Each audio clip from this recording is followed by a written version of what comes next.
Hi friends, ఈరోజు మిగిలిపోయిన ఇడ్లీలతో మంచి స్నాక్స్ తయారు చేసుకునే విధానం షేర్ చేయబోతున్నాను. మిగిలిపోయిన ఇడ్లీలు కూడా వేస్ట్ అవ్వకుండా మనం మంచి స్నాక్స్గా తయారు చేసుకోవచ్చు. రండి, ఇవి ఎలా తయారు చేయాలో చూసేద్దాం. చిల్లీ ఇడ్లీ తయారు చేసే విధానం చూద్దాం. హాయ్ ఫ్రెండ్స్, నమస్తే, వెల్కమ్ టు ఆనూస్ కిచెన్. ఈరోజు మార్నింగ్ బ్రేక్ఫాస్ట్గా ఇడ్లీ తయారు చేశానండి.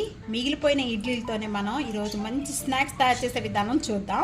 చిల్లీ ఇడ్లీ తయారు చేసుకోవడానికి ముందుగా ఇక్కడ నేను ఒక్కొక్క ఇడ్లీ ఒక 4 భాగాలుగా కట్ చేస్తున్నానండి. ఈ విధంగా కట్ చేసిన అన్నీ కూడా ఒక బౌల్లో వేసేసుకుందాము. అన్నీ కూడా ఈ విధంగానే కట్ చేసుకోవాలి. చిల్లీ ఇడ్లీ తయారు చేసుకోవడానికి ముందుగా నేను కొన్ని కట్ చేసి పెట్టుకున్నానండి. ఇక్కడ capsicum pieces, red capsicum pieces, half onions, ఒక 2 మిర్చి లాంగ్గా కట్ చేసుకోవాలి ఈ విధంగా. అలాగే రెడ్ క్యాప్సికము, గ్రీన్ క్యాప్సికము, ఈ విధంగా పీసెస్ అన్నీ కూడా కట్ చేసేసుకొని పెట్టేసుకున్నాను. బౌల్లో 2 టేబుల్ స్పూను మైదా వేస్తున్నానండి. టేబుల్ స్పూను కార్న్ఫ్లవర్ యాడ్ చేస్తున్నాను. 1 టేబుల్ స్పూన్ సాల్ట్ యాడ్ చేస్తున్నాను. దీనికి 1 table spoon red chilli powder add చేస్తున్నాను. మీకు ఈ చిల్లీ పౌడర్ యాడ్ చేయకపోతే దీని ప్లేస్లో చిల్లీ పేస్ట్ కూడా యాడ్ చేసుకోవచ్చండి. 1/2 tablespoon black pepper powder, ఇవన్నీ కూడా వేసేసి బాగా కలిపేసి అన్నీ కలుపుకున్న వెంటనే కొద్దిగా వాటర్ పోసుకోవాలండి. దీంట్లో కొద్దిగా పల్చగా చేసుకోవాలి. ఈ విధంగా తయారు చేసేసుకొని పెట్టేసుకుందాం. ఇప్పుడు కావాల్సినంత ఆయిల్ తీసుకొని ముందుగా మనం కట్ చేసుకున్న ఈ పీసెస్ అన్నీ కూడా దీనిలో ఒక్కొక్కటి ఈ విధంగా వేసేసుకోవాలండి. మొత్తం కూడా ఫ్రై చేసేసుకోవాలి.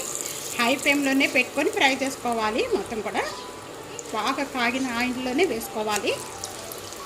ఈ విధంగా గోల్డెన్ కలర్ వచ్చే వరకు కూడా ఫ్రై చేసుకున్న వాటిని అన్నీ కూడా ఈ విధంగా స్టేజ్లో వేసేసుకుందాము. ఈ విధంగా మిగతా అన్నీ కూడా ఈ విధంగానే వేయించేసుకోవాలి. మంచి కలర్ వచ్చే వరకు కూడా వేయించుకోవాలండి. ఇచ్చేయండి, తప్పకుండా ట్రై చేయండి, చాలా బాగుంటాయి ఈ స్నాక్స్. పిల్లలు బాగా ఇష్టపడతారండి, పెద్దవాళ్ళు కూడా బాగా తినేస్తారు. ఒక ప్లేట్లో తీసేసుకుందాము.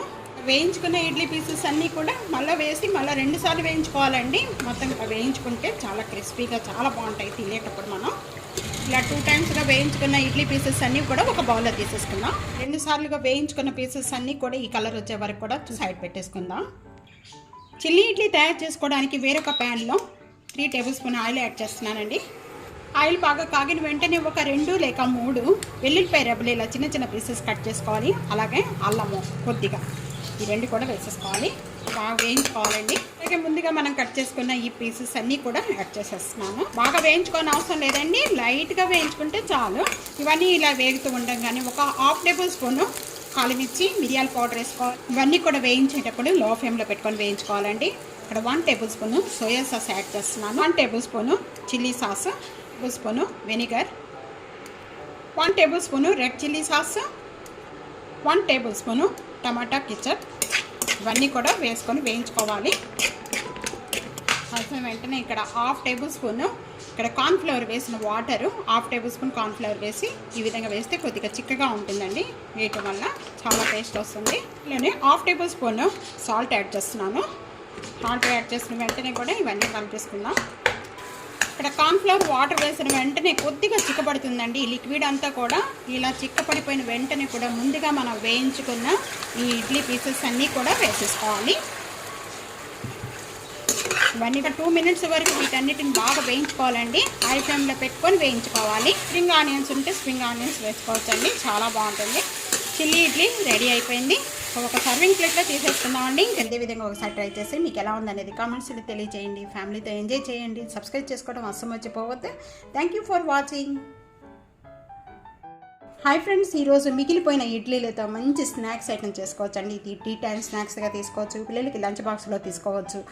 ఇంకా ఇంపార్టెంట్గా చెప్పాలి అంటే ఇడ్లీలు ఇష్టం లేని వాళ్ళకి ఈ విధంగా తప్పకుండా ట్రై చేయండి.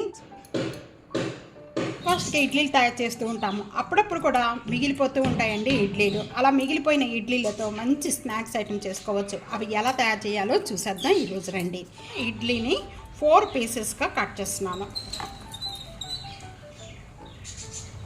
ఇడ్లీ ఫ్రై అండి. నేను ఆల్రెడీ ఇడ్లీతో ఉప్మా తయారు చేసే విధానం కూడా చూపించాను. ఒక 5 మినిట్స్లోనే ఉప్మా తయారైపోతుంది, ఇడ్లీ ఉప్మా. ఇక్కడ ఇడ్లీ ఫ్రై చేస్తున్నాను ఈరోజు. ఈ 4 పీసెస్గా కట్ చేసుకున్న ఇడ్లీని ఈ ఫ్రై కావాల్సినంత ఆయిల్ తీసుకోవాలండి. ఆయిల్ కూడా ఎక్కువగా పట్టదండి. ఇట్లా ఆయిల్ బాగా కాగిన వెంటనే కూడా ఒక్కొక్క ఇడ్లీ పీసెస్ అనేది సపరేట్గా వేసుకోండి. ఇక్కడ మీడియం ఫ్లేమ్లో పెట్టుకొని వేయించుకోవాలండి. ఇవన్నీ కూడా వేయించుకునేటప్పుడు వేసిన వెంటనే కూడా కదపకండి. కొద్దిగా వేగిన వెంటనే కూడా 1 సైడ్ గోల్డెన్ కలర్ వచ్చే వరకు కూడా వేయించుకున్నాక అప్పుడు టూ సైడ్స్ కూడా బాగా కొద్దిగా కలుపుతూ వేయించుకోవాలి. ఈ విధంగా కలర్ కొద్దిగా చేంజ్ అయిపోయిన వెంటనే కూడా ఇంకా హై ఫ్లేమ్లో పెట్టేసుకోండి. ఇవి హై ఫ్లేమ్లో పెట్టేసేసుకొని వేయించేసుకోవాలి. ఇవి హై ఫ్లేమ్లో పెట్టిన తర్వాత ఈ విధంగా వన్ సైడ్ వేగిన వెంటనే కూడా ఈ విధంగా కలుపుతూ వేయించుకోవాలండి. ఈ విధంగా చక్కగా మంచి కలర్ వచ్చేసాయి, చూస్తున్నారు కదా, గోల్డెన్ కలర్ వచ్చేసాయి. ఈ విధంగా గోల్డెన్ కలర్ వచ్చేసిన వెంటనే కూడా ఒక స్టెయినర్లో వేసేసుకుందాం. ఈ కలర్ వచ్చే వరకు కూడా వేయించుకోవాలి. ఇవన్నీ కూడా ఒక బౌల్లో వేసేస్తున్నాను. ఇంకా ఫ్రై చేసిన వెంటనే కూడా మీరు కావాలి అంటే ఈ విధంగా డైరెక్ట్గా తీసుకోవచ్చు. దీంట్లో కొన్ని కలిపి తీసుకుంటే ఇంకా మరింత టేస్ట్ వస్తుందండి. అలాగే ఆ టేస్ట్ రావడానికి అనేది కొద్దిగా ఇక్కడ బ్లాక్ పెప్పర్ పౌడర్ అండి, ఇది 1/4 tablespoon black pepper powder చేసుకునేటప్పుడు దీంట్లో ఆల్రెడీ సాల్ట్ వేస్తాము, ఇంకా సాల్ట్ యాడ్ చేయని అవసరం లేదండి. అలాగే ఇట్లా ఆర్గునో మనం ఇలా ప్యాకెట్లు మనం ఎప్పుడైనా పిజ్జాలు కానీ ఏమైనా తీసుకున్నప్పుడు ప్యాకెట్లు వస్తూ ఉంటాయి, అవన్నీ కూడా ఇలాగ దాచిపెట్టి మీరు ఇట్లాంటి వాటికి కూడా మీరు వేసుకోవచ్చు అండి. కొద్దిగా చిల్లీ ఫ్లాక్స్, ఇక్కడ 1 పించ్ కారం అండి. మూత పెట్టేసేసుకొని కొద్దిగా ఇలా షేక్ చేయాలన్నమాట. షేక్ చేయడం వల్ల ఆ పీసెస్ అన్నిటి కూడా ఈ మసాలా అంతా కూడా బాగా పడుతుంది. ఇది కూడా ఒక సర్వింగ్ ప్లేట్లో తీసేసుకుందాం. చూసారు కదండి, మిగిలిపోయిన ఇడ్లీలతో మంచి స్నాక్స్ ఐటమ్ ఇడ్లీ ఫ్రై తయారు చేసుకోవచ్చు. ఈ విధంగా తప్పకుండా ట్రై చేయండి. మీకు ఎలా ఉందనేది కామెంట్స్లో తెలియజేయండి. సబ్స్క్రైబ్ చేయడం మర్చిపోతే ఫ్యామిలీతో ఫ్రెండ్స్తో షేర్ చేస్తుండండి. వీడియోని లైక్ చేస్తూ ఉండండి. Thank you for watching.